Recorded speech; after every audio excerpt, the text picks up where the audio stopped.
நோன்பு வைத்துக்கொண்டு சினிமா பார்ப்பது, பொய் மோசடி, கலப்படம், மோசடி, பொய் புறம் பேசுவது ஆகியவையெல்லாம் கூடாது. ஆகியவையெல்லாம் கூடாது. இதில் முஸ்லீம் என்ற சிலர் சர்வசாதாரணமாக செய்கின்றனர். நோன்பு வைத்திருக்கும் போது உங்களிடம் ஒருவர் சண்டைக்கு வந்தால், அறியாமையாக நடந்து கொண்டால், ஏசினால் நோன்பாளி என்று கூறுகிறீர்கள் என்று நபிகள் நாயகம் ஸல்லல்லாஹு அலைஹி வஸல்லம் அவர்கள் கூறுகிறார்கள். இதையெல்லாம் சாதாரண நாட்களிலேயே தவிர்த்து கொள்ள வேண்டும். நோன்பு நாட்களில் எவ்வளவு பக்குவமாக இருக்க வேண்டும் என்பதை அறிந்து கொள்ள வேண்டும். இந்த நோன்பு நாட்களிலாவது நம் நோன்பை பாழாக்கி விடாமல், இதிலிருந்து விடுபட்டு நம் நோன்பை பாழாக்கி விடாமல் பாதுகாத்து கொள்ள வேண்டும். நோன்பை வேண்டுமென்றே முறிப்பதற்கான பரிகாரம்.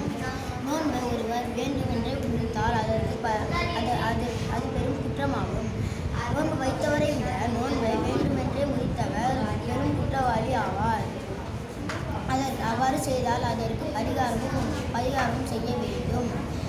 ஒரு அடிமையை விடுதலை செய்ய வேண்டும்.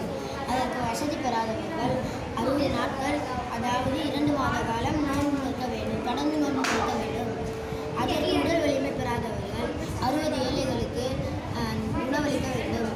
அதற்கும் வசதி பெறாதவர்கள் செய்த தவறுக்கு